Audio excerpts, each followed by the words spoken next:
Okay, I am Janit Segar and I am from Niscot. See here in the Jeremiah 6:16 as a word. Stand at the crossroads and look. Ask for the ancient paths. Where is a good way? Okay, then walk in it and you will find rest for your souls.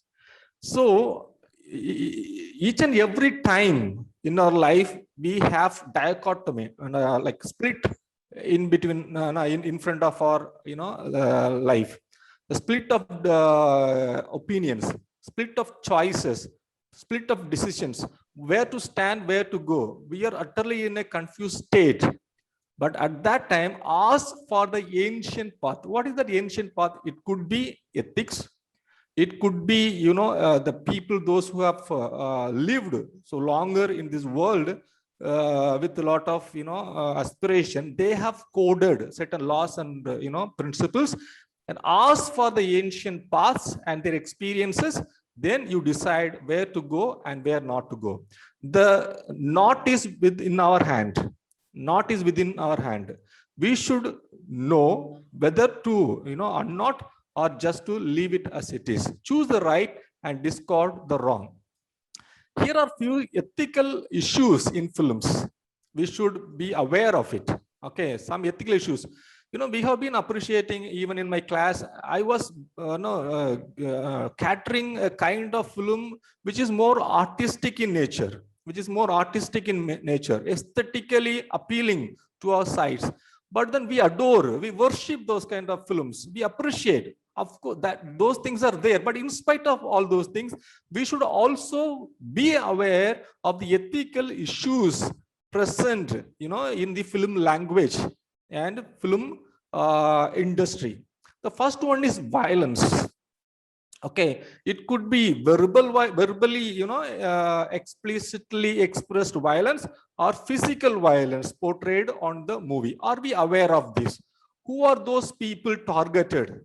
Okay, in the violence, who are the people targeted? What kind of violence they are showcasing? Okay, this is a kind of, ethical issue. Another one is propaganda, that is agenda setting. Okay, if a director or a production house is making a movie, you should analyze also what would be the intention of the creator. Why should he, mentions this particular sentence in his movie?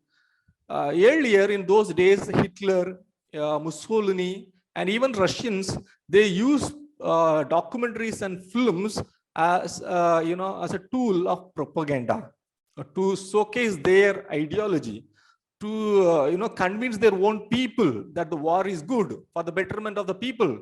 So what is the agenda setting principle of the film? That should be also very clear. Pornography in the sense adult content, nudity and vulgarity are few of the things, and we have to be aware of it. The use of drugs, there will be always a description, no smoking, smoking is injurious to health and all those things. But in spite of all those things, people go on having, scenes wherein they use a lot of drugs. And vulgarity could be both verbal and visual. Then cultural imposition, it's another one important thing. Most of the time we are not aware of it. Those who conceive and understand and uphold their culture as superior would be always having an intention to impose it on somebody else. Okay, so what culture is being imposed, what kind of language is being imposed, what kind of lifestyle is mostly portrayed and made superior to others. So those things also to be taken into consideration.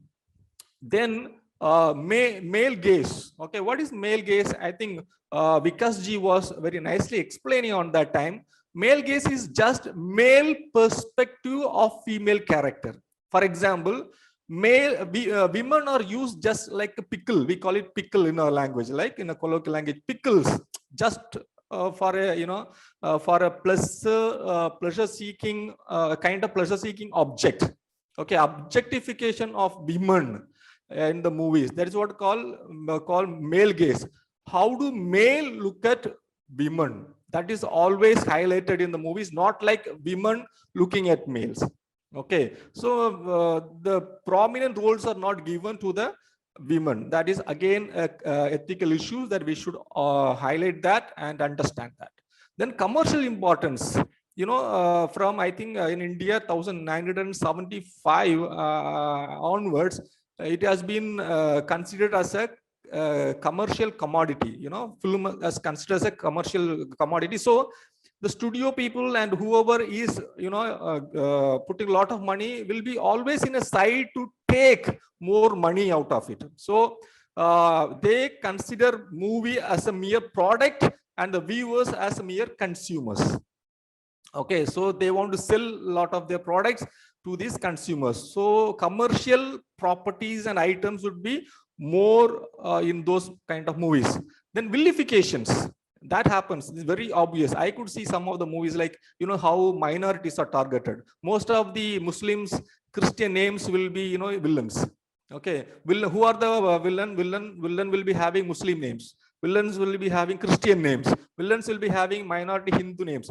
So all these names, if you go and analyze, you can see how these minorities and low caste people are, considered as evil. They are dark.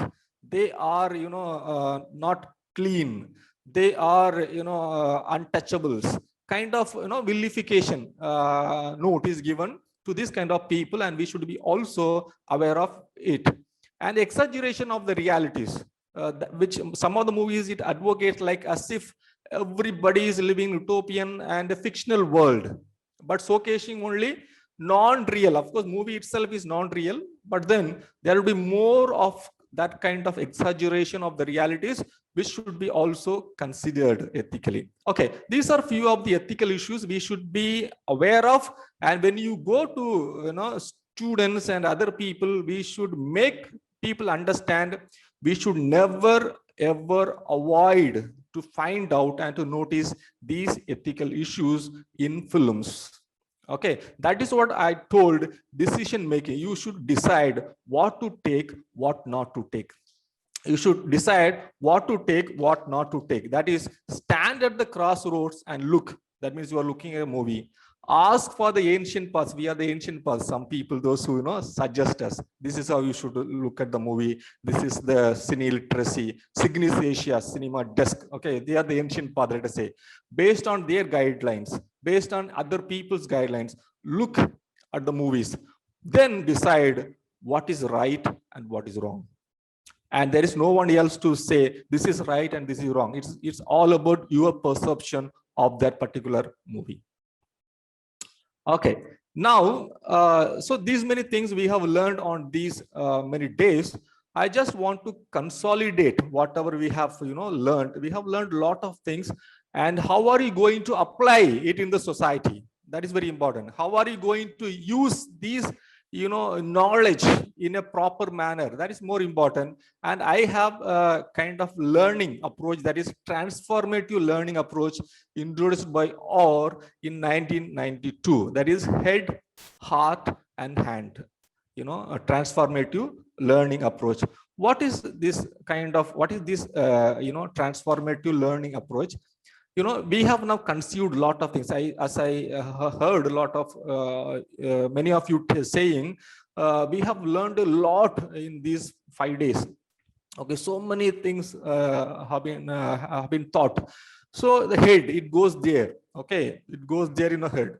So we have used our head to grasp, to understand, to reflect, and we have to reflect. That is what head. The first part, that whatever we learn have to be assimilated again and again. As Melvin was saying, I saw that movie once, but I was not happy. Again and again I went. Okay, and based on the framework that you have given us, like text, subtext and context, again and again, when I was getting in to the context of the film, I was able to understand that it is a war between a kingdom. That means a king of a great nation and a small, clan leader, a leader of a small tribe. So I could understand, I could figure it out, the elements in that, and I also appreciate in that manner. So that is how we reflect. That is what head. Okay, once we reflect, it should not remain there all the time. It should seep down. okay, drop by drop into our heart. Okay, it should that what is that? That means you should have some emotional touch. When you talk about certain things like apathy, what is apathy? When someone meets with an accident, okay, and injured, and he's there on the road, and if just we don't mind that person at all, like the rich man doesn't mind the Lazarus, the poor Lazarus, that is called apathy, right? Doesn't mind at all. It's apathy, without feeling, just talks and he goes across that person or incident. But someone, a sympathy, there is another word they call sympathy, goes to that person and, oh, very poor, I feel pity for him. That's all. That is sympathy. But the third one is called empathy. Empathy is going there, getting in the shoes of the suffering, lift that person, call for an ambulance, reach out to him in the hospital. This is what empathetic. So when you talk about heart, it is all about emotions and empathy. Get that idea and feel in your heart so that you can empathetically associate yourself with the film and what are the learnings that you have got so far. So you need not even keep those things, that empathetic appeal, the emotional appeal of what you have learned in your heart. It should again flow through your hand. That's the third stage. What is that? That is application part. You are going to apply it in the context, that is hand. So head, you are visualizing what you got, what you received, you are reflecting and bringing it to your heart. That means you are adding little more emotions to that reflections and bringing it again that to your hand. That is to put yourself into the zoos, into the soil, in the society. That is hand. Okay, that is where you are going as trainers to train people. Okay, that is the hand. Okay, systematic application of what you have learned. So I have coined or mentioned or framed few of the role of the cine literacy trainers. I'll be mentioning here one by one. First one is explaining. This is what hand, the last stage. What are you going to do in the ground? Explaining the underlying layers, that is subtext, context, which is the text is very vivid and very evident. Everybody can see, but some people may not understand the subtext and context. So explaining the underlying layers, subtext and context, and the elements of cinema. And the second one is establishing the difference between. You should make people understand, or the students understand, how it is different. The film is different from the other. The difference between real and the real, fiction and non-fiction. Otherwise, people will think, or students will think, okay, whatever we see on cinema is real, okay, but which is not. Then making the trainees more aware of the ethical issues, just now what we have seen. And educating the trainees to be more critical, that is reading between the lines, seeing behind the screen. Okay, reading between the lines. So what are the, as I told, certain things like theoretical appreciation. So all these are the tools which help us to read between the lines of cinema language. Empowering the trainees with technical skills. Okay, what is cut, some camera movements, certain things like technical skills. Then creating interest to appreciate films and to write film reviews. There are few platforms also, IMDb, okay, Internet Movie Database, the Rotten Tomatoes. These are few of the famous film review or film critic platforms. You can also log in and become a acknowledged critic in those platforms. IDMB, that is Internet Movie Data, IMDb database, and another one is Rotten Tomatoes. Okay, you can also rate those movies. Okay, then inspiring them to become good and responsible filmmakers and film viewers. This is also our role. Then the last one is encouraging them to start film clubs. Okay, compiling or associating few interested people and start film clubs so that they can see good films and appreciate those movies and get out of all those odds. Those are visible and find out only whatever is necessary and useful for our life. Thank you. Thank you. Thank you. Thank you very much.